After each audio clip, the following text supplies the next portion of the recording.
Well, hello everybody. You know what time it is. This is no, they can't see you two.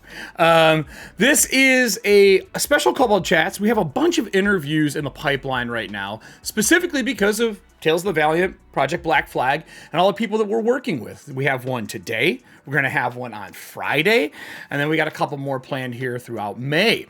So before we dive into that, I know we want to get right into the meat of the interview. I do have a few updates for everybody, and we've been doing this every week, and I kind of like this because we can clip it and showcase it to people if they need it for anything. So let's move over to the info board, and let's talk about what's going on. That's what we're talking to today. We're talking to Vineyard today. But before we get into that, we have some new warehouse items that we have added in. Warehouse, if you all were here for the last couple, we are moving our warehouse to somewhere a little more centrally located, making it a lot more cost effective for anyone out of Canada to pick things up from us. And as we move, we've put a whole sale up. Bunch of new stuff on here. I would say every week we have added something new of some form or fashion. This week we added the Creature Codex. I just found a little tidbit out. Doc, can I say what this actually was originally? What the Creature Codex was? That it was the second? Oh. So it's in between. So if you didn't know this, Creature Codex got named a Creature Codex, and this technically is our second monster manual. I think a lot of people don't know that this is just a book of monsters. With what I would like to say might be a little bit of homage to Ghostbusters, because it looks like the dog in Zool sitting on the throne. With that going on, these are all the things that are for sale. Deep discounts on these, on physical products you can pick up, because pallet wrap and shrink wrap and wrapping them is not fun. So we're trying to get as many things moved as we can before we move cross country. So that's the one thing. That's number one. Let's move into our next little piece that we got here for you. Tome of Beast 3, the Pocket Edition, shipping next week. So if you still want this thing, get a hold of pre-order while you can. I'm going to drop this link in chat for everybody, if anyone is looking to pick up Tome of Beast. And then here's a direct link to the warehouse sale as well. The Tome of Beast 3 is probably my favorite bestiary that we've done so far. Of course, obviously, that is until I can talk about what's coming out on Friday. Can I say, Dot? You gonna let me tell people? Is it official? All right, never mind. I can't tell you. She's making me a liar, everybody. You heard it first here. Dot is the one making me lie. It's not me. It's not me. It's not me. With that, that's all the news I have today. That was it. It was really quick. Nothing crazy. Let's get into me learning how to spell and put Vineyard with an E here, because I did not. There you go. Let's talk about our first Kickstarter that's out using Project Black Flag, or Tales of the Valiant it is now named. And let's bring everybody on screen. Hi, everybody. We have a Dot here. We have a Friday here. Dot's back. Don't worry, she's not taking the show back over. Good. So you think. How are you both doing today? I'm great. Yeah, I'm all right. All right. Yeah. We already getting questions. Do you plan on revised Creature Codex for the updated stats? No, I don't think that's in the works as far as I know. You'll see why when I can say all the stuff I want to say later, which Dot told me I can't say. We are interested in updating a few of our older tomes. That I can tell you. Yeah. So is it on the dock right now that I can talk to you about? No. Could it be? Maybe. We've already done it for the first monster book we did, which was Tome. Yeah, the revised. The Tome of Beast, yeah. I won't say what I want to say, which is it'll be easier than you think to do it yourself. Ooh, I see what you did there. But that's not what I want to talk about. We got Vineyard here Friday. I know you from being a paid GM, which is something I do as well, which is awesome. That's the first time I heard of you was doing that.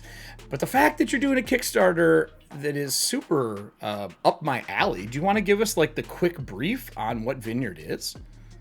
Hey, yeah. So the Vineyard is queer gothic horror. It is mostly focused on a city location that you can lay over any of your cities that you create with brushes supplements, such as, towns and cities, or any of their other great, you can put it over Zobek.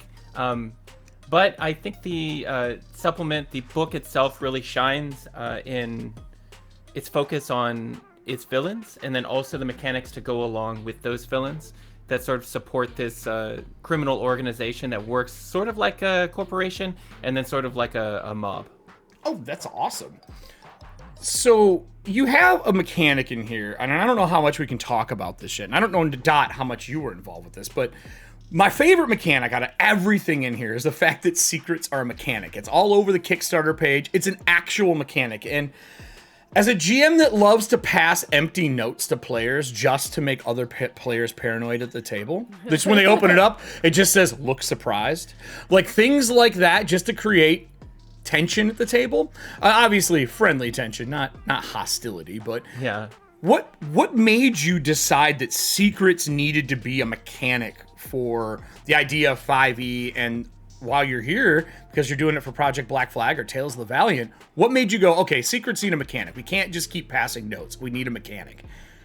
So initially when we were conceiving both the book as a whole and sort of the lore, which was, it was initially taken back from like my home game that I ran a couple of years ago.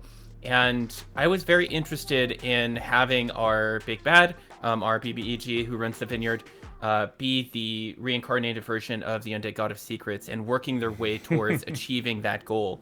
And we know that we wanted something to be mechanically represented in the narrative. And most of the things that we put in it, everything from our villain actions, our lair actions, and everything to do with how they interact with the world mechanically, we want to be represented in both the narrative and the mechanical side.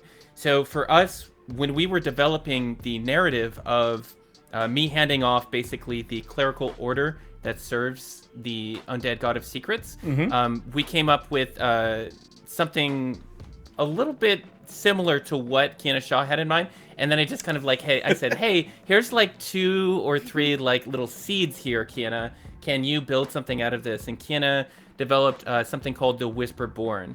And the Whisperborn are creatures that are created out of these secrets that are handed over as part of the bargaining with the Vineyard, or whether or not they're taken, by force.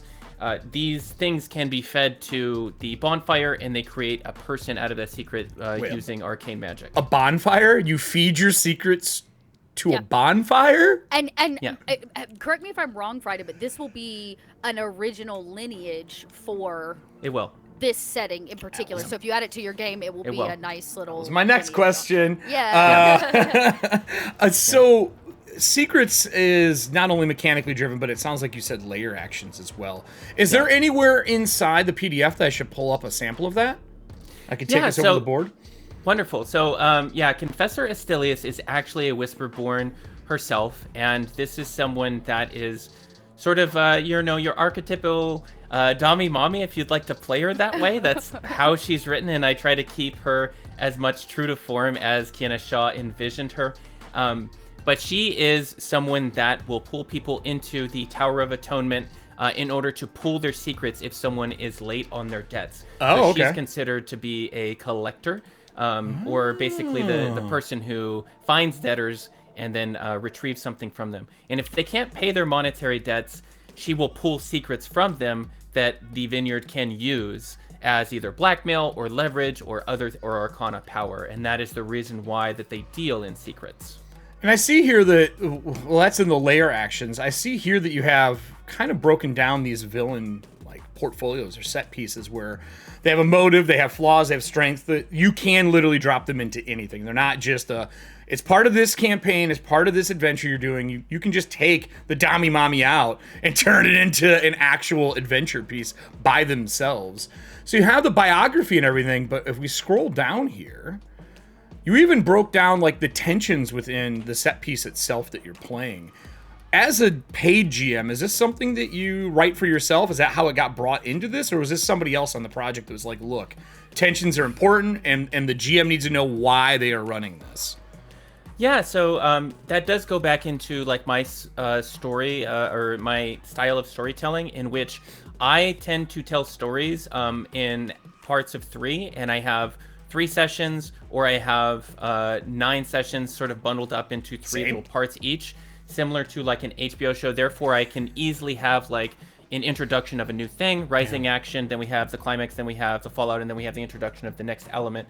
And that is how I generally structure things. And in order to keep that sort of story level, especially if we have people coming and going or missing weeks as we're continuing in this campaign as a professional GM, I like to keep the through line of whatever the central tension is so that everyone can follow it. And then also I'm keeping on track and I know when to hit the story beats when people are most engaged with what I would like the story direction to be. Now that story direction can change over time, of course, because players do whatever they're going to do. Players do what they do. Yep. Yeah. But it's very important for me, if I have a party invested in a particular villain, I understand what are they doing? What are they trying to achieve? And that's where those central tensions come into play. That's cool. That's super cool. I am very similar in my design philosophy when GMing, specifically the fact that I like to relate things to TV shows because that's where everyone has lived during COVID and coming out. Dot, you also were doing some design work for this. We should talk about why you're here. Besides just wanting to come back to your old stomping grounds. Yeah, I just missed it. So I had the great luck of Friday asking me to be a part of this project. Friday knows that I love horror, the horror genre, quite a lot. And I have never written horror for fantasy, not proper anyways. So oh, really? I wanted to, yeah, it was just, I most of my horror is all sci-fi, so I wanted to take a stab, and I loved Friday's ideas, the kind of core crux of the Vineyard and what it was, because I also really love, commentary on kind of the commercialism, like the idea of corporate structure. Right. That actually is a theme that comes up a lot in my games.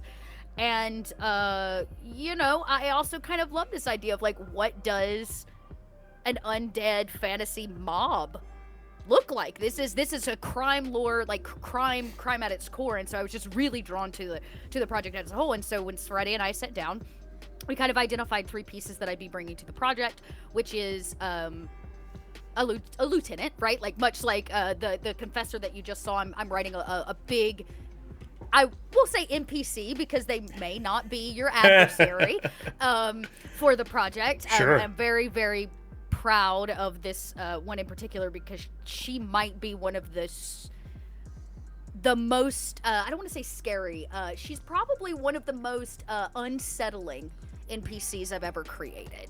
Can you give us a glimpse into why? I might do that.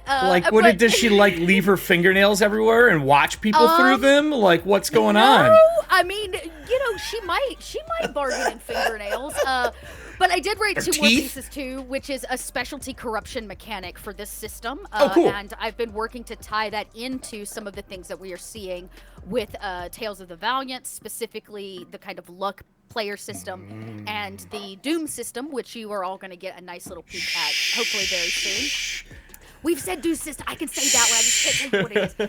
And then the other piece that I wrote was actually a location that is hopefully very usable. We tend to fall into the fantasy shopping episodes and they're boring as hell. I refuse to have them on air. I will not allow them to happen. Yeah, they're boring as hell. And so I'm always down for a challenge. And one of the things I wanted to do was take some of my very, very strong distaste for large-scale commercialism and my interest in building a space where you could have a shopping episode that was interesting. Yeah. And so I've created a dark market, a black market that functions alongside but outside of the Vineyard's purview.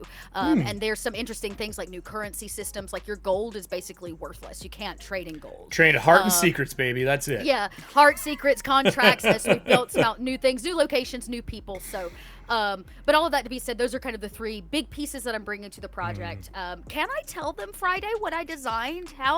Can we talk about that? Yeah, of course. Okay. I think we should. Okay. I mean, you're here. If not, I'm just going to turn your cam off. This is going to be Friday night. I have a 2-cam set up. Okay, so I can show some things. So I really wanted a character that didn't have to be just an adversary. I mentioned that. A character that is tied to the dark market. Okay. I wanted kind of a core NPC that gave some structure and foundation to this kind of obscure place. Which, by the way, for any of you that are deadheads out there, I based a lot of the dark market on Shakedown Street. So if you don't know what Shakedown Street is, you can go check it out. But this is basically the undead dark version really? of Shakedown Street. Yeah. Here you go, everyone. Absolutely. It is. Yeah, if you don't know what Shakedown Street is, that's on your own. We can talk about that later, but yeah. Oh, man. So I created a character who actually has kind of two versions of herself. She has the version that has been kind of co-opted into the Vineyard under, of course, contract because she has a very specific set of skills. And those set of skills are that she can cure. She has figured out how to remove the corruption of the darkness of the rot from people, the waste sickness, as we're calling it.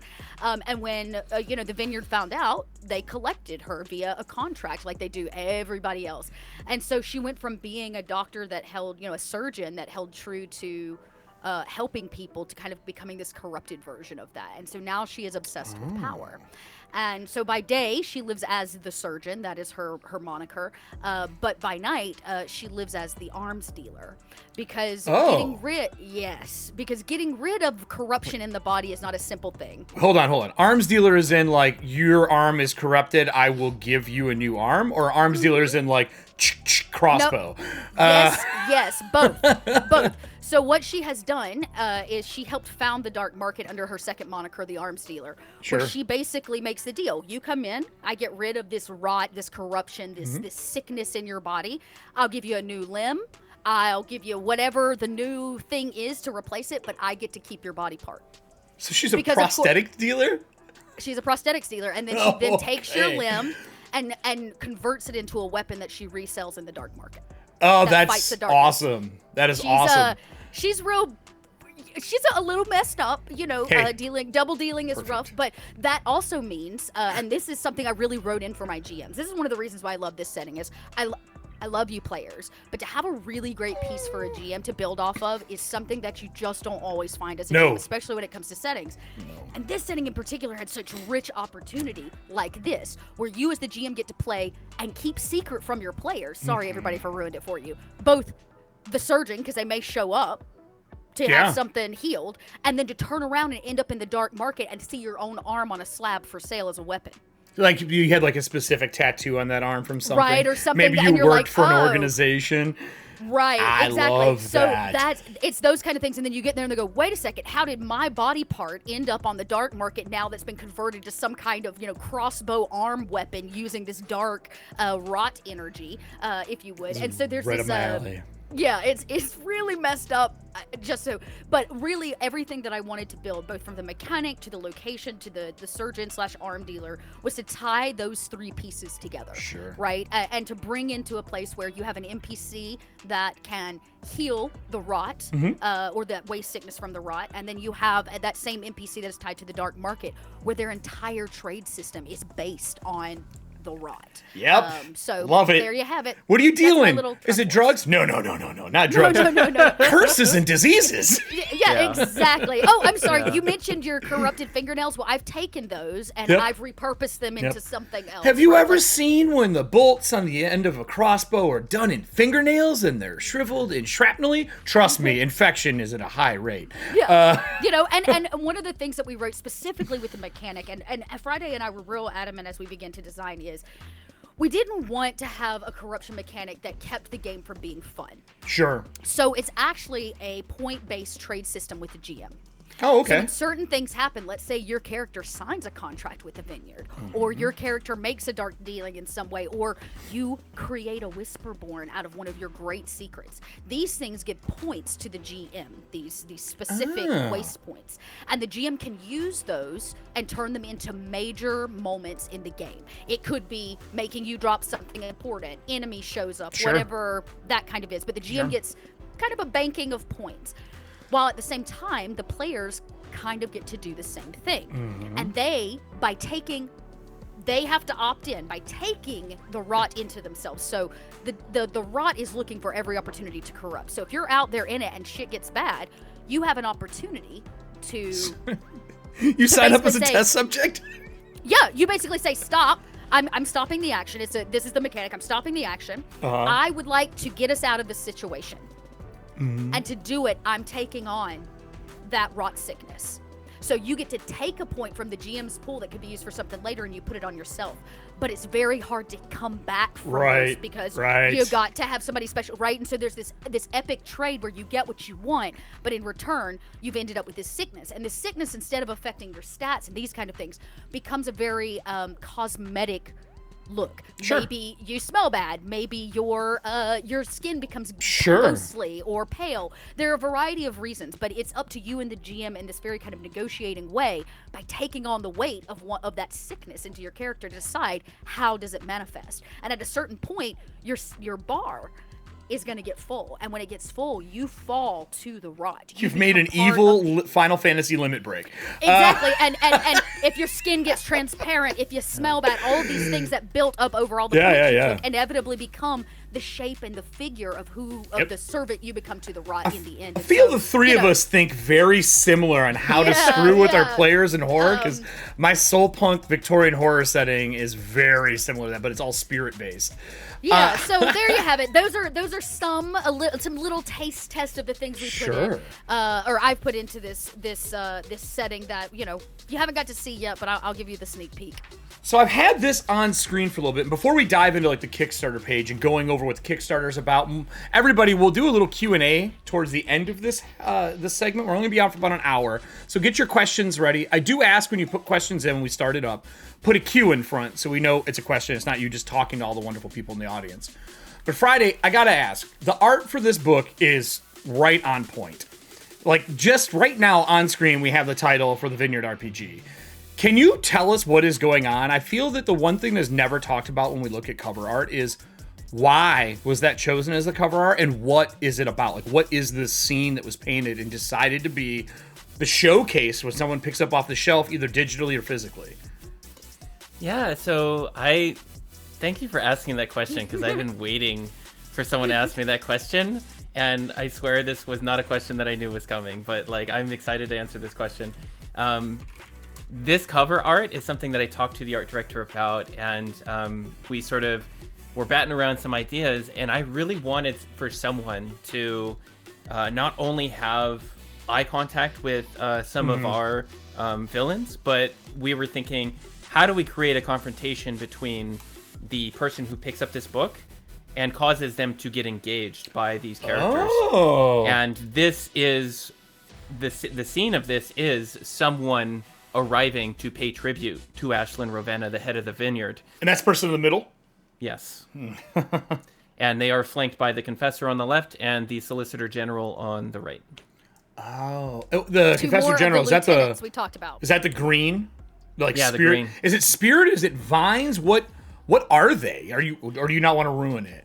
To be determined. To be revealed, I should say. But yeah, the Solicitor General is the NPC that was Legal Kimchi's submission, because we had to have an attorney write the actual attorney for our. We should probably talk about that. Is there a contract in this PDF? Yes. There will be an actual contract, right, for passing things out, right? There is. Is there one in here? A sample piece? No, I couldn't remember. Not here. Not in the preview PDF, but. We will have both boilerplate contracts, and that, for anybody who doesn't know what a boilerplate is, it's just a standard contract that you can modify. We'll have those editable PDFs. You can order the vellum paper as part of the Kickstarter to print on? And we'll be able to print on that. We'll have the designs available for you. Cool.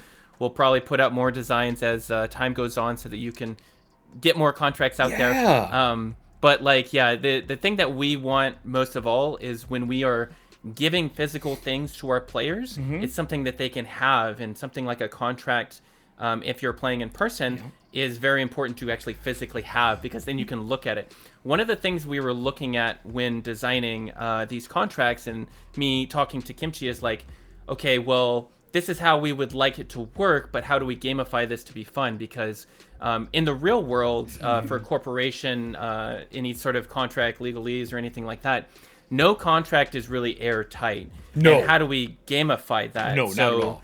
We have to figure out how to not only teach the GM how to write a contract, so we'll have a section for that within the book, so that you can understand like what is the properties of a contract that make it both understandable and then easy to use, and then fun for your players. So you're going to have all of your contracts seem like they are extremely restrictive. And then the more you think about it, you'll find the loophole. And we'll install... The players always do. We'll find, like...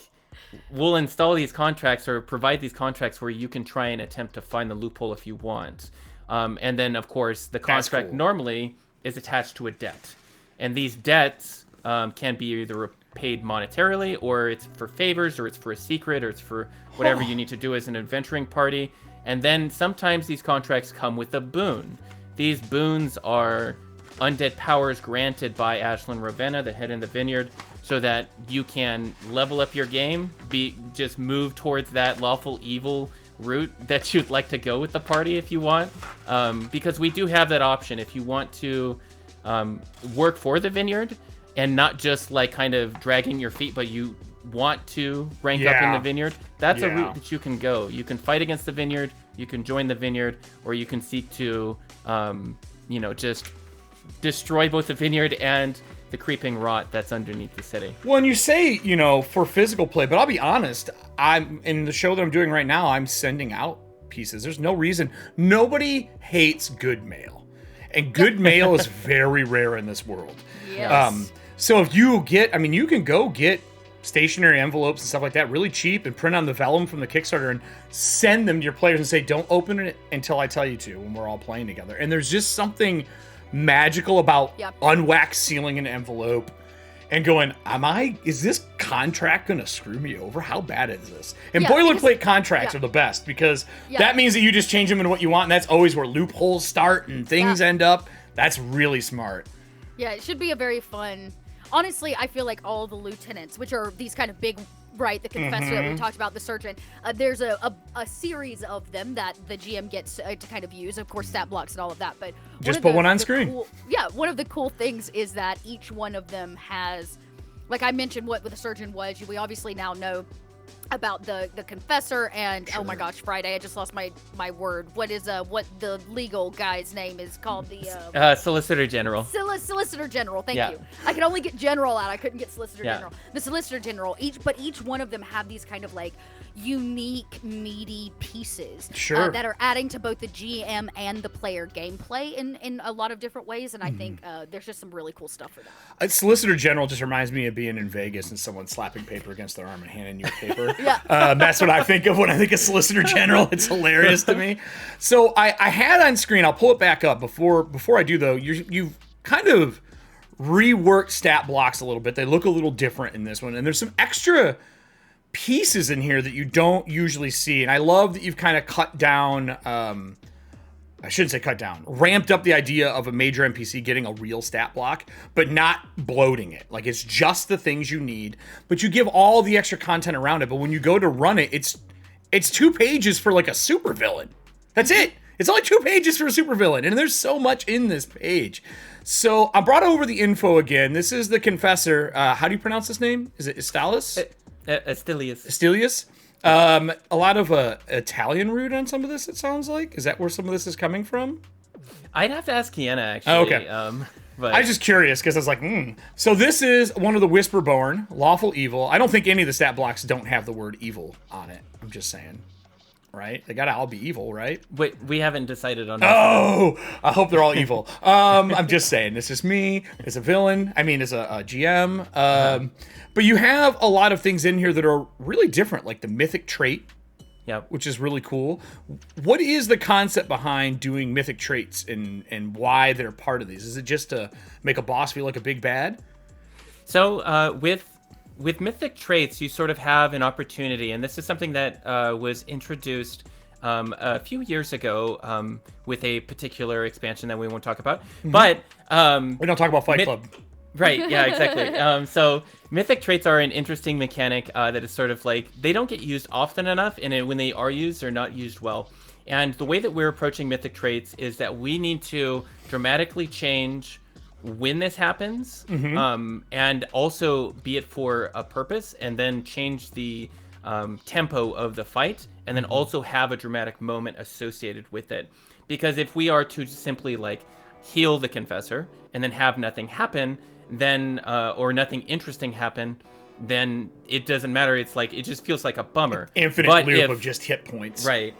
But if we have within the Mother's Embrace sort of this already, this I love this built-in mechanic, and then also if you look down at her mythic actions, if you as a GM use the area of effect harm spell after they pop back up, that's like I'm done fighting at this point. It's one of those things where it's we wanted to give her a nuke. She is a CR21 or CR23. Yeah. That's a big bad. Yeah, so she is the right hand of Ashlyn Ravenna, and it's not someone that is necessarily always interested in directly killing the party and have that be what they're doing. You don't get Seekers from the Dead forever. You only get them when they die, and you get the ones they had. You need this stuff forever. You gotta leave them alive.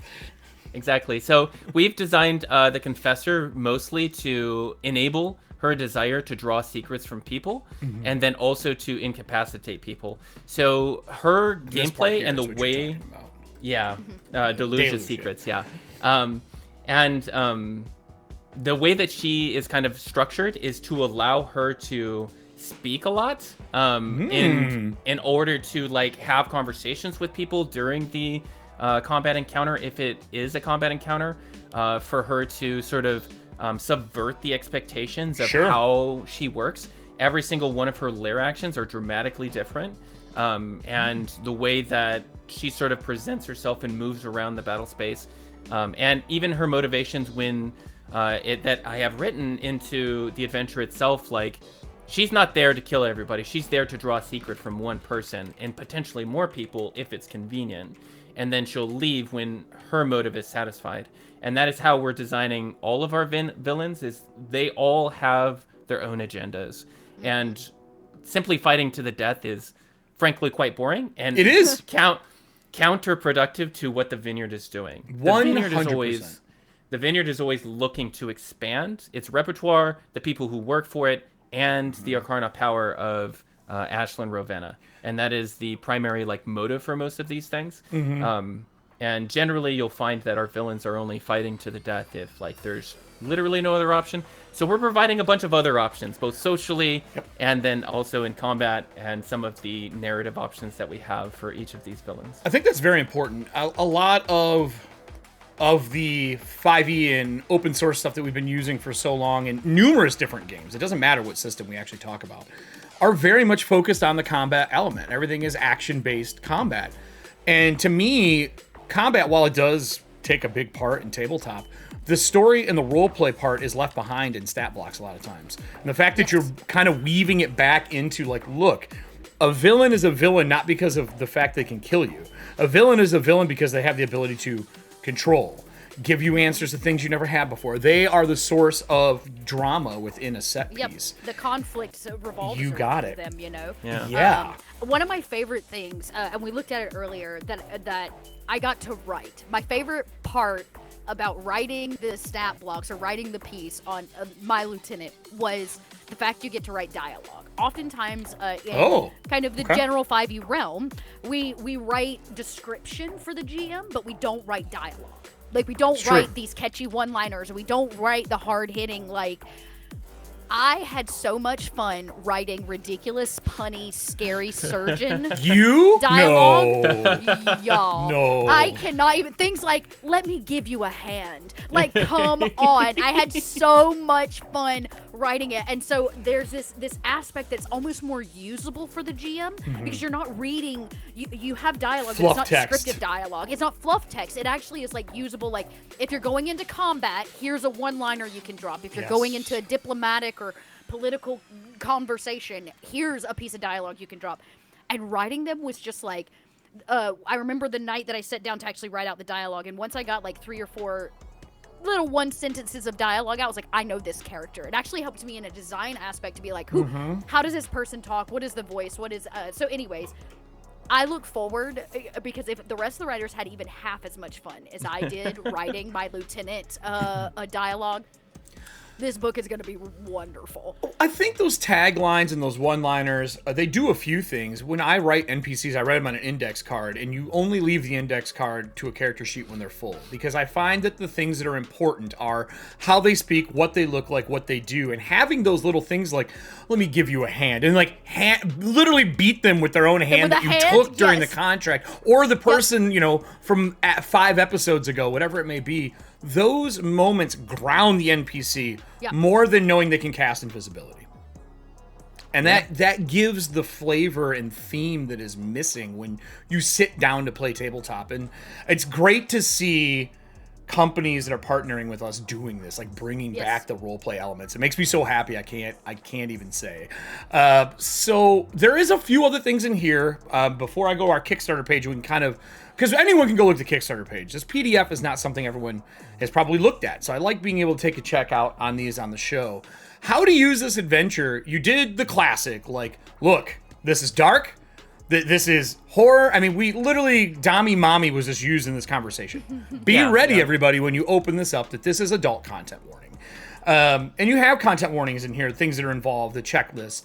But you put something that's cool. You even put VTT map notes in here. And I love maps. I think they are a theater of the mind piece that people who do theater of the mind forget. A map doesn't have to be moving on a grid, but it does let you do locations. If Samantha's in a bedroom as they're beating up a ghost, and then the main foyer, the head of the house is having a conversation with people trying to keep them out the door, location matters. So the fact that you're putting some notes in here, that how they're cropped, what they're for, the ratios are perfect to put in your VTT. Because, and I'm going to scroll down, at the bottom of this, this is a fast scroll. You have a tower, which those who know me, towers are my favorite thing. There's something about the climb or the descent of a tower that is just satisfying to me as a GM. But these are all sized for VTT, and you tell them what to do. Instead of having to sit and finagle trying to get the grid on there, you've done it. And you've built your grids into the pieces that you barely see it. Yep. Yeah. Was that purposeful? Yeah, Venitus Maps did a great job. I knew partnering with Venitus Maps, we were going to get a really high quality product, and it's really a matter of just like providing enough to allow people to really represent or showcase the GMing in these areas. And you can see with like the Vault of Greed here, you have so many nooks and crannies that you can include some of our additional encounters that we've written into the area. And you can like sort of design this. You can place the Vault of Greed Guardian wherever you want on here, and like have them like follow the party, you know, through the maze if you want. So what we are focused on for it, when we do provide these tools, is like, are they going to be usable? Are they going to be useful? And are they going to like create a memorable experience? And we're very happy with what was brought back to us by Venitus Maps. And they also did. He also did a great side view of the tower. That is my favorite. I will go back up to that too. Love that map. So I'm just going to scroll through these quickly, and we'll go back to the tower. I want to say also, I guess the thing that I love about maps, I work in reverse when I design. I find maps I think are amazing, and then I design set pieces around them because making a map takes longer than me being creative. And that's saying that as a cartographer, like someone who did this professionally for 15 years. I love finding amazing maps and doing stuff with them. But you even have an isometric view of this place. So let's scroll back up here. And I think this is what the two of you are talking about. Also, the blood splatters just make me happy. Just saying. I don't know why. I was like, oh, here we go. So this tower, is that what you're talking about? The one where it's got the rock above? Yeah, the floating meteor, and we have the narrative description. All of what we decided to do style-wise was put the seal of the Vineyard where the GM has your box text that you're going to read for an introduction quick to any identifier. Area. Yeah, that's super smart. Yeah, so that's the read of that. As you're coming up, after you read it, you can just quickly like show it to your players if you want.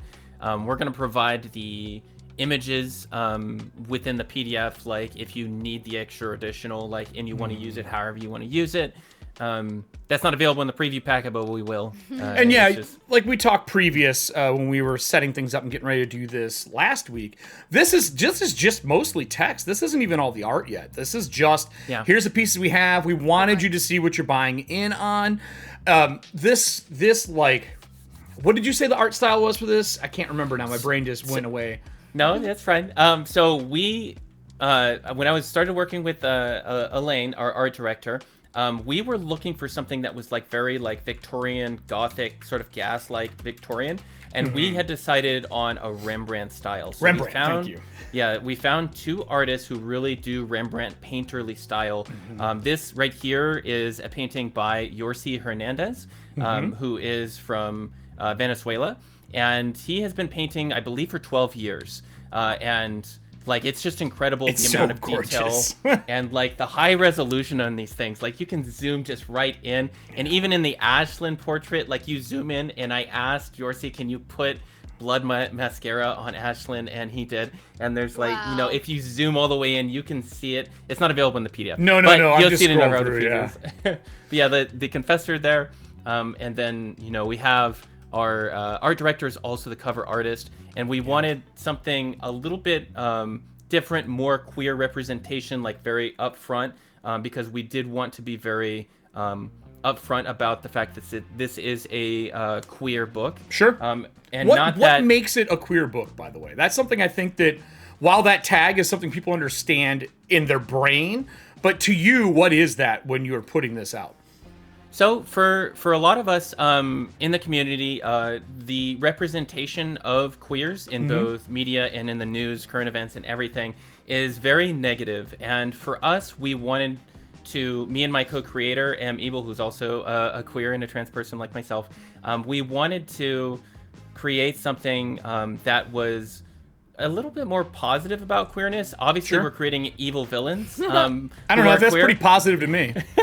But we didn't want any of the queer representation in our book to be done with like tropes or to be done in sort of a negative light. We wanted to just make it a normal part of existence for these people, and that's really what they are representing within the book. And queerness is represented in a way that it's considered to be, you know, just everyday living instead of stigmatized and treated as though, you know, it's a problem in some way. Well, not even that. Normally when we get this, it's rainbows, unicorns, fun kind of stuff. When you see queer representation in TTRPGs, this is the other end of the spectrum. It's like, no. Listen, everybody. We like other things. Gothic horror is amazing. Let's do something with it. And I love the romanticized piece of this, kind of tying it all together. Because there's something... I don't want to say too much, but if you read through it, there's something romantic about the entire set piece and how it's done. I don't want to say anything and ruin anything, but it's killer. I'm waiting for somebody out there to play this, and the very first thing they talk to us about is who tried to romance. Yes, 100% going to happen. I'm waiting for it. I've run the Tower of Atonement about 8 times now for playtesting, and every single time there's always at least 2 players who are like trying to get. They're gonna try. They gotta try. They shoot their shot. They go for it. I love it. I love that. Yeah, 100%. So if you want to get your questions ready here, I'm going to go to like 3:05 roughly, because we started a little later, 3:10. But what I want to do is look over the Kickstarter really quick while people are getting their questions ready. So if you have questions about anything we've spoken about for either two of them, or me, I guess, if there's something, I don't know what I'm going to answer other than how I would run horror, because this isn't my baby. Put it in chat like Dot did earlier with the Q, and just put your question next to it. Let's look at the Kickstarter information here. What they can kick in on. You got 12 days to go, all that kind of jazz. I did a podcast for a while looking at Kickstarters. I love how they function. You're in your 12-day stretch, your last one. 7 days is the big one. You are just about halfway funded, right? Pretty close to it now. Yeah. And there is a lot on this. And if people have not seen this Kickstarter page, I'm going to put this back in. This art is positively gorgeous. Let me drop that in here. For anyone else who wants to look at it and scroll while we're looking, here you go. You can look away from the screen. It's okay. I won't be mad. You can look away for a minute. The Vineyard itself is pretty. but the stretch goals and other things that are going on are awesome. You are supporting VTT pretty heavily in this, and some of the things that are pledges you can back in. With COVID and what happened, and you being a paid GM, were you immediately out of the gate going, this has to work virtually as well as physically? Absolutely, yeah, and that is why we have partnered with Roll20, Foundry, and Alchemy. Our friends at Alchemy RPG are actually providing, during the Kickstarter, free modules for the Vineyard if you buy the bundle. So if you go and you get the bundle, you don't have to pay the extra for the module itself. Cool. After the Kickstarter, it'll be just the normal price in their marketplace. And that is something that I genuinely think that is going to bring a high amount of value for people when we put our Theater of the Mind maps up for this Gothic Horror supplement, and just sort of integrating all of the things into your play easily so that you spend less time worrying about setting up and more time just having fun with your friends. And that's ultimately what this book is about. And then add-ons, we're waiting for unlocks. Do you want to tell anyone what any of these are? Are you allowed to say what they are if they get unlocked? Yeah, so I guess so. That's fine. Hey, I'm just telling you. You don't have. You can say no. I will not. Secrets are mine. That's totally fair too. Spoil it. Yeah. So we have. If you scroll down, it's somewhere on the page. I forget where it is. There is a song that was composed by Dungeon Dad, the YouTuber. If you watch any D&D YouTube, I do. Also a composer, and masterful composer, and he created the Confessor theme song and Confessor battle track that you can get play. Intro music. Yeah, you get intro music, and yep, it's right there. Theme song. Is it going to be DMCA free too? So people are streaming this. That's going to be accessible for people to use on stream. Yeah. I mean, I'm not going to DMCA anyone. I own it, so that's awesome. So it's you have that, and his name is Chill Touch for his composition work, but it is Dungeon Dad. And cool. But yeah, so we have a soundtrack that we would like to develop. That's one of the stretch goals. The other stretch goal that we were looking at is voiceover work for these NPCs. Ooh. And I would like to do voiceover work for a number of things. If we unlock the voiceover pack, I would like for there to be not only the dialogue that we're providing within the dossiers that are pretty expansive, but I would like to have additional letters being read by these people, just as a handout kind of, but it's a voiceover piece. That's genius. And some of these things don't necessarily have to be played at your table. These can just be things that you enjoy as the GM to get the vibe of the character and set your internal tone. Yeah. I hope that happens. I love VO work, so I would love to see that happen. Can you say who some of the VO people are? Yeah, sure. So we have, for Ashlyn Ravenna, we have cast both a femme and a mask voice. Cool. We have Jasmine Bueller and Gabe Hicks for Ashlyn Ravenna. Perfect. And for the Confessor, we have Pooja, who you may be familiar with, a D&D type streamer, also, oddly enough, an attorney, and also semi-related to Legal Kimchi. Look, when you already make money, you get to do whatever you want with your hobbies. That's how that works. You're like, I'll just be a tabletop gamer now. and I tentatively, unofficially have tapped someone to be the Siren. As you can see, the Siren on the screen, one of our villains. But I don't want to announce them just yet. This art is amazing. And is this all the same artist for all of the main NPC pieces? Is it the same artist for all of them? Yeah, so that's Yorsi Hernandez for all of our portrait work. Okay. And then the environmental sort of big scope stuff like these pieces are by Matt Duckett. Environmental pieces are very important as a GM. It lets you set tone by a simple picture and then being able to paint around it with your own words. I love environmental art pieces. Yep. What Friday doesn't know is that I'm definitely going to voice the surgeon. Dot, you got a voice for it? What do you got? Come on, let's go. Let's hear it. No, I'm not spoiling. Y'all got to hit that stretch goal. That's the whole point. That's the whole point. I just realized you have a download Tower of Atonement, and it's a contract. I just realized that it's a signature contract. I've looked at this Kickstarter 3 days on and off. Okay, you want me to really blow your mind? Sure. In the Vineyard logo, the Vineyard RPG logo, there is a contract signature line. I noticed that. That is one of my favorite design aspects of this logo. Thank you for ruining my last question for the show. I'm sorry, I spoiled it. I am a logo nut, as Dot already knows. And I saw that, and I was like, I see what you did there. So let's quickly go through the amazing people that are on this. This is crazy. Like the cast, I shouldn't say cast, the team that you have for this is nuts. I'm just gonna scroll through them. Feel free to talk about any of the ones from top down on who you want to talk about, but I'm gonna scroll through them so the audience can see who they are, and so that when we record, they're on here. So yeah, I think it's important to note as you run through them, Eric, that we've got a few fresh, like Kobold faces that you're gonna see here, right? Yeah. Sarah Madsen, Gabe has worked with us before on a few of our guide projects. Sarah Madsen did one of the Book of Blades that is. She crushed the monk. Crushed it.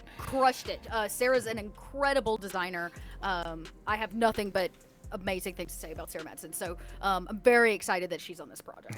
Yeah. So we have so now VJ Harris. VJ Harris has worked on Flea Mortals, which is the new MCDM monster book. Helped design some of the aspects of the Tower of Atonement for that adventure, both with the Silius and the other guardians in the tower. Sure.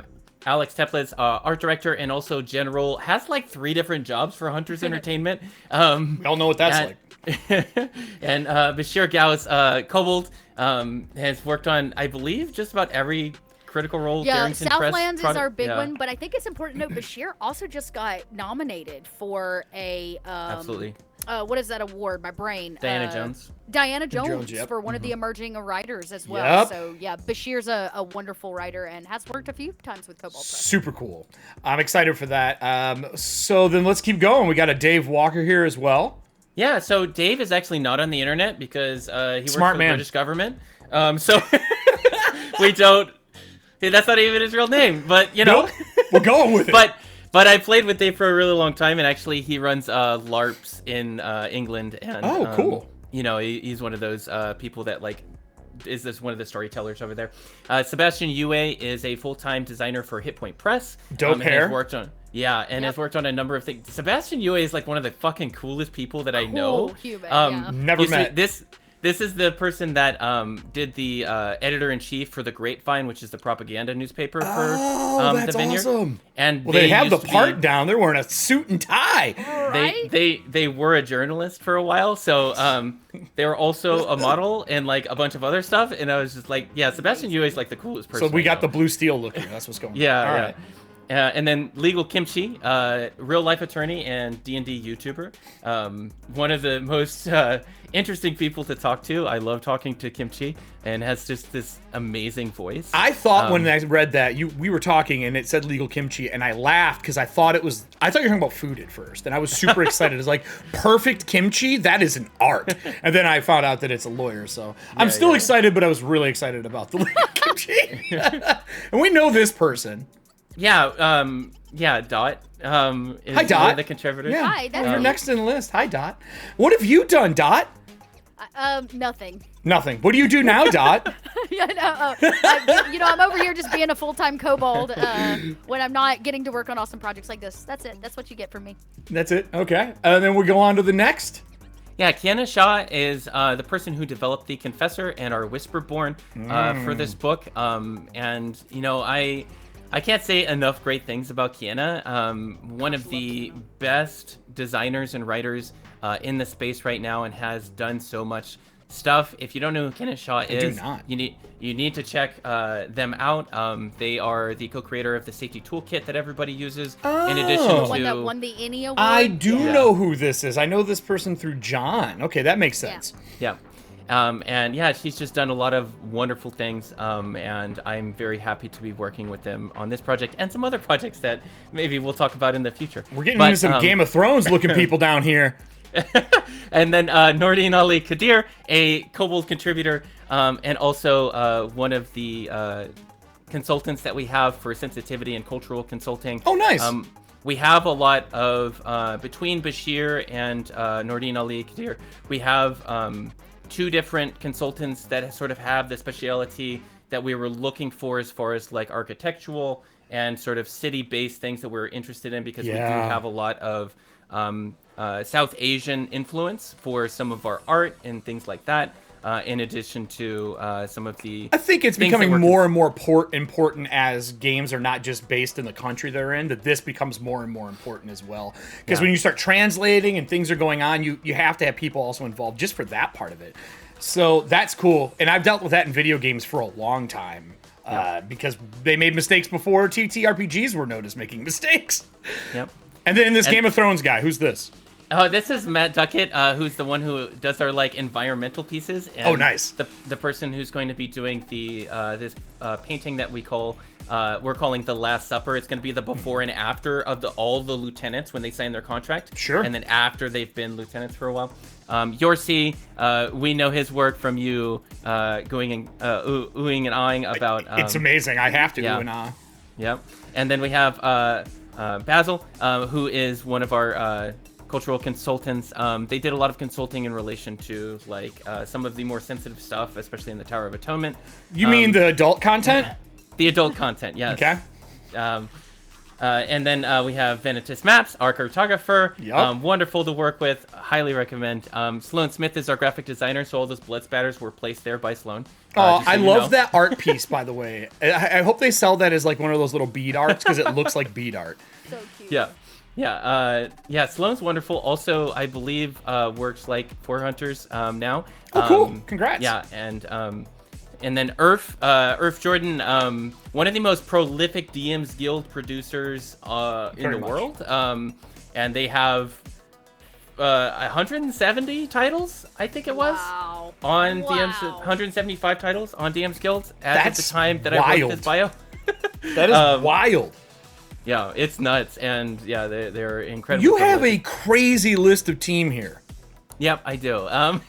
So we're gonna get through it eventually. So Nathaniel Kryden, lead designer, Flea Mortals contributor, awesome. And also helped develop a lot of the stuff for inline editing and like developmental editing for our stat blocks and cool. Mechanical design. So the crunch master. Yeah. That Nathaniel has like this basic like. I don't know, like they can recall, like if you quote a rule, they'll like that's from that book on this page, and I'll look. They have that, so like they're that person. Photogenic memories or whatever. Why can't I remember what it's called? Photographic. Photogenic. You have a pretty memory. Elaine Ho, who is our art director and also our cover artist. Sure. They've worked on Uncaged Goddesses and also worked for like Disney and some of these other big companies. In various ways. And then M. Ebel, our co-creator and our narrative designer, who was the co-writer of Icewind Dale, Realm of the Frost Maiden, and also worked on One Night Strahd, which was an Emmy winning remix of Curse of Strahd. And then there's me. And then there's you. No, not the person who's on the show. Let's not talk about them at all. Why would we do that? This is a crazy set list. What out of the Kickstarter, before I start doing some questions, because I have some from Twitter as well, what is probably the most purchased backer piece? Like, what do you think backing at gets you the best bang for the buck? I would say our bundle, probably, because you're gonna get that Alchemy VTT, the digital bundle contract, that one. You can do either the digital bundle or you can do the other bundle, which is the hardcover, the PDF, and then the Alchemy VTT module. Gotcha. So they're both the same price, so really it's like up to you. What you're looking for? Either you want just the PDF and you want the Foundry or Roll20 module, or if you want the Alchemy and you want the hardback as well, it's the same price. So we're thankful for Alchemy RPG really supporting us in this, and they are interested in like showing off their VTT. So, I mean, I think it's a great deal for most people to kind of just get that for free, more or less, and just be able to use it as soon as it comes out. And I'll tell you this, since this is a Tales of the Valiant compatible product, we are also partnering with Alchemy. With their Kickstarter, we're starting out with Scarlet Citadel, but as TOV comes into completion, you will be able to get TOV on Alchemy, which again is the foundational base, right? The core fantasy roleplay that Vineyard's going to be using. So you're going to start to see a lot of that, and we're really excited that Alchemy is becoming a little bit of a hub for a lot of this TOV product. Yeah, if you are looking to pick up Scarlet Citadel, I want to remind it's in our We're Moving Places sale. Look at that. And it's amazing. If you've not gotten this, it's a fantastic mega dungeon with an actual ecology in it, just as a heads up. That map folio one in so any. Sexy. Those maps are like some of the best maps we've ever put out. So Yes. Well, I don't know. I would argue I love the New Cities ones. Okay. Of our old products, I would say that Scarlet Citadel's our best maps, but I would agree. The new stuff. It's so good. Amazing. Yep. So this is the Kickstarter that is still going for 12 days. I want this to fund heavily. This looks so amazing, and the art is amazing for it. And the team that you put together, I don't know how. Do you know all these people? I guess that's probably my first question for you. Like, was this I GM'd every one of these people, and now you've signed a contract and you're working for me? Like, what happened? How did you make the mega team here? Yeah, I assembled everyone into a room and I said, you're probably wondering how I brought you all here. Yeah. So the door locks and shuts. Like, oh shit. Yeah, you need to write me 4,000 words before you can leave. You can't leave until you write me a chapter. No, there are some people that I just kind of knew, like Dot, for instance. We met running the shows for Empire of the Ghouls. Last 2 years ago now. Yeah, we've known each other for a while, Dot. We have. But my co-creator, M. Ebel, I worked with them as their marketer on One Night Strahd. That's how I met M. And then from there, honestly, it was a lot of cold emails. And really? Yeah, it was a lot of cold emails and just like emailing people and like, hey, you seem like you'd really fit Let this. me just put this out there because Friday's underplaying a lot of things. Cold email's hard to do, yo. Okay, cold email is hard. But Friday did two things that I think drew writers and creatives to this project. We talked about this being a queer project from the standpoint of the content that's in it. Sure. It's also a queer project because of the writers. Oh, and yeah. the people that are involved, right? Yeah. And being able to have a project where we felt very seen and we had an opportunity to say, explore that is something that not every company, tabletop company specifically, offers out those writers, right? It was a unique opportunity. Very much so. 2, Friday has put out some information about this. It's on the Kickstarter as one of the updates or the posts, I believe, but this project offered the most equitable writing pay I have ever received on a project, and I've worked for big companies. So Friday did something that most startup groups don't do, which is invest in your writing team. And it makes us feel valued and worth it. And so when I say this is a project worth backing, it is a project worth backing because it is setting a new standard of what is really deserved when we talk about freelance writers, creators, just artists in general. Yes. Just in general. And so for all of you that may be hesitant, or you may be looking at the book and go, man, that's about $10 more than I might like to pay, or $20 more than I have. I encourage you to save up to make it happen, because you should know that this project is really equitably funding the writers. Instead of being paid measly couple cents, we're really getting what we're worth in terms of the talent, as you have mentioned, that's being brought to the table, and these people who have brought so much to tabletop that now have this vision for the book that is the Vineyard RPG. And so just know that like your support of the Kickstarter is kind of setting a new standard, even for myself as a writer who's, like I said, worked with a lot of companies. So I think those are two really important star things that made people want to be here, right? I'm just going to cross that question off too, Dot. You've to me now. You've got no. I'm sorry. There are two big things, right? A space to write queer horror fantasy. That's not something you see every day. And a space to get paid equitably. Also not something you see every day, especially in tabletop. Yeah. Well, let's talk about the price for a second here. I'm going to go to my solo camp. Look, if the $10 more is too much for you, let's be honest for a second. All prices are going to go up. We've seen it go up across the board in everything that we buy in our lives right now. And it's been a long time coming for tabletop RPGs to do that. And with what we've seen just in the modicum of time we've been doing this, just talking to these two, there's more in here than we get in most TTRPGs. I'm just saying, I don't think there's anything wrong with the $10 price increase. Yeah, it was really, my decision process was like, I could charge 25 or 30 for a PDF and not pay the writers well or the artists well. And it was a no-brainer for me. me being the investor, I mean, it's like really my responsibility, I think, to, when I'm building a team, make sure that I take care of people as best I can. In more than just like, hey, thoughts and prayers. I would like to actually like help take care of their bills and like pay them well and do my best to pay them in a reasonable amount of time. I'll get better with that moving forward. I wasn't when you're one man army, one person, it's a pain to do it by yourself. Also, you've seen Anthony Jeselnik's stand-up on Thoughts and Prayers. I highly recommend seeing that if you haven't seen it. One of my favorite skit pieces from him in a long time. But I always tell people I can't feed my cats on Thoughts and Prayers. No. If my cat could eat Thoughts and Prayers, my mom would have fed my cat for years. Yeah, years ago, yeah.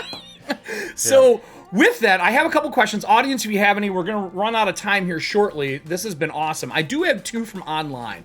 The first one that was asked was, when did you know this needed to be a Kickstarter? Like, what moment in you running this privately did you go, I have to make this a Kickstarter? So I was sort of conceiving of the concept, and I was getting together with M, my co-creator, and we were thinking about like what route to go with it. Sure. And we were thinking, okay, well, we might shop around and see if a publisher will take this, but I didn't want to lose the IP. I didn't want to lose the rights to own it. I want to be able to keep it independent. And thankfully, we found a partner that's going to work with us, like Kobold Press, in which we keep our independence, and they're doing so much to support us, like you are, without like taking any of our money. None of the money is actually going to Kobold Press. So I'm wearing my Kobold Press shirt today, but it is. How does Friday have a Kobold Press shirt before me, Dot? Because Friday ordered their own Kobold Press shirt. I did. I did. Yeah, I took my own money and I bought a black shirt. Yeah, so it was pretty early on in the process, I would say, because we were looking at the different venues. DM's Guild wasn't going to work for us because like nobody will make money doing that. No. And not with a 50% pay cut. And I mean, that's fine, but we don't want other people to own this. I wanted the team and me to own this, and for people to be able to actually make a living wage by selling it, if we are going to make a product like this, rather than just, paying people on thoughts and prayers. So Kickstarter was the only way to really do this, to be honest, is like crowdfunded and making sure that we present the best product possible by getting what it actually costs. Yeah. In front of people. Dot, I expect your villain that you're making, superhero, good guy for this game, better have currency of thoughts and prayers. That needs to be a trade currency. I was going to say, she might not take unless they're corrupt thoughts or prayers. She can figure out how to I didn't say what kind. I didn't say what kind. I do have things like contracts and secrets are very valuable, but sure. I haven't thought about thoughts and prayers. I wonder if they rank lower than gold. I mean, it depends. Are the thoughts and prayers what give you divinity? Probably not. Well, then, if a whole bunch of prayers to you give you, you're stealing prayers from other deities to give them to yourself to become a god. I'm just saying, maybe those are highly valued secretly. What do I know though? So the second one I have that was from online is: do you have a favorite moment from one of the times you've ran this that you want to share? Oh yeah, So the Tower of Atonement preview adventure. I think one of my favorite moments was when the party was highly optimized to fight. So of course they wanted to fight, and they were using some like the traditional like I'm gonna show up to this one shot with something that's gonna piss the GM off, and I'm gonna and they showed up with like Sentinel and like Great Weapon Master, and I was just like, okay, fine, I'm gonna let it seem like they're winning, and then they don't realize that there's a mythic trait that's just gonna and then it popped, and then they were like, yes, we got it, and then I narrated through the mythic trait, and then they were just like, and then used Deluge of Secrets, and then it completely crushed their souls, and I really just enjoyed every moment of it. And after that is clipped 100%. Is there any audience ones that I should answer? Does anyone in the audience have a question before we close out today? Is there any other audience ones here? I have more in the background, but we covered a lot of them because Dot was beating me to the punch with, oh my Sorry, you invited me on to talk. I was doing the best I could. No, I didn't. You did a great job. No, I did not. Friday invited me. I'm just kidding. Yeah. I was surprised. I was like, wait, Dot's going to be back? Okay, this is something that I actually asked when we did the AMA for the Vineyard when it first launched, or was getting like a couple months ago or something like that. Sure. And I think I revealed my answer, but I'm gonna ask Friday, right? So I told you that one of my biggest held secrets around my design for this is that I used the Grateful Dead Shakedown Street as kind of a structural format for how I wanted to build out the dark market. What is like a little known secret about this project for you, Friday? That you can say on screen. Okay, that kind of limits things. I mean, I don't know, does it? Is there like an Easter egg? Is there something that's maybe like personal or inspired by something that just maybe like if this was a DVD and we were in the extras, like for example, I'm in the first D&D movie in the extras or the second one. Yeah. Do you have it? Yeah, a hilarious story. It was Gen Con and they came around and interviewed people and I yelled at them when they interrupted our game. Yes! I was such a jerk, but it's funny. So any secrets like that? Any like little Easter eggs that they should look for? Yeah, I think there's some things that I put in the writing that actually no one has seen yet, that are actually Easter eggs back to my stream campaign that I like put together in like my home game. So there's a lot of stuff like that I've kind of put in there that I've taken directly from things that I wrote like 2 years ago as a GM, just like trying to run a decent game. And yeah, I have like a well, I guess, storied and written history on like where the inspiration for the entire project came from. And that's in our Kickstarter backer only updates, if you'd like to take a look at that. But yeah, I would say that there's a lot of little stuff that just kind of calls back to what initially inspired this thing. It is dramatically different than it was for the better. And you know, everything I'm evolves, very, right? yeah, Always. and I'm very thankful for the team that we brought on board, because honestly, there's a lot of stuff that I'm not the best person to write it. So bringing on other people was a very good decision for this project. I know that feeling. Yeah, and I'm very happy with where we've ended up, and I'm very proud of all the work that's come in. And when I'm telling you that, like, when I saw some of these drafts, like, I was like weeping tears of joy. Like, I'm not kidding. That's actually true. I remember turning in the first draft for the mechanics for the rot and the waste the sickness, and part of it was like, I might be crying right now. I was like, why? What did I do wrong? I can rewrite it. And Friday's like, no, tears of joy. It's beautiful destruction. Yeah, exactly. It's been a real pleasure getting to watch Friday have kind of a dream come to reality. Yeah. And I've been honored to be a part of the process. Aww. Well, I only have one other question left, and this one is from me more than anything else. From GM to GM, and then obviously Dot, you GM all the time as well. More than play, I assume, at this point. That's true. As a GM, was there a piece of Vineyard that you knew you had to get out to other GMs? Like a set piece or a mechanic or the way that it is composed? That just seems like the right word since it's romantic. Is there something that you had to get out for GMs to go, hey, this is how I do it. I hope you enjoy it too? I would say that the way in which we have as a team written there to be options for villains to appear throughout your campaign. Mm-hmm. That is the crux. That is the meat of this book, is making sure that you are providing good reasons for villains to interact with your party rather than just show up at the lesson counter. And that is basically the through line on all of these villains and all these NPCs, and the structure that supports them is putting those NPCs at the forefront of the interaction to drive players to feel feelings and to get excited, and because genuinely that's what players talk about, is villains that they have overcome and villains they have interacted with in those sort of dramatic moments. And this book is going to help people recreate that.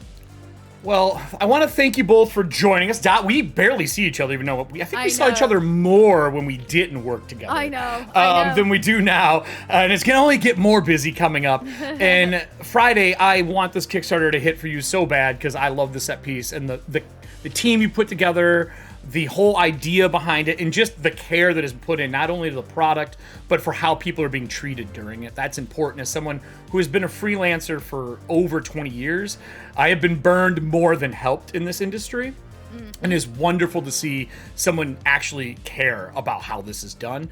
For all those in the audience, if you haven't looked at the Kickstarter, I'm going to drop the link again for you here. If you two would like to wave goodbye, I'm going to close us out for the day. Thank you for joining us. We can find you all over on social medias under your names. Is it Little Red Dot for you, or is it just Dot now? I'm online where Little Red Dots are found. Little Red Dots are found. And Friday, where can they find you at? What's the best social media for you? You can just go to, if you're on Twitter, is Friday TV, or you can just go to dollarsandragons.com. Excellent. With that, I'm going to go over to our solo and close this out for the day. Thank you again. Stay in the wings. I'll be right with you here. Everybody, what a wonderful Kobold chat today. I just want to showcase one more time, the Kickstarter's live. We have 12 more days on this. Please back it, because it is the first Project Black Flag affiliated Kickstarter that is out right now. We would love to see its success as the Kobold Den. And of course, we want to see what other people can do with the system that we are building right now. We're super excited. There's a lot of talent involved in this project. And of course, like we mentioned, if you haven't checked it, the pre-order is going to be shipping next week for the Pocket Guide for the Tome of Beast 3. And of course, the warehouse sale where you can pick up things at a deep, deep discount. One of those things where I don't think we're getting paid for it, just you. Pick up your pieces. The Creature Codex has been added, which is secretly the second book that we put out for monsters. But that is it for us here over on Kobold Chats. Thank you so much for joining us. If you are watching this on YouTube, please remember down in the comments to put questions. We will be watching this. We respond as the Den. And over on, I think it's this side, there's going to be a video for you to click. And on this side is where you subscribe. If you want to know when we go live, feel free to follow us over on Twitch as well. Thank you so much for the day, and we will see you Friday for another interview with people doing a Kickstarter with Project Black Flag and Tales of the Valiant. Goodbye, everybody.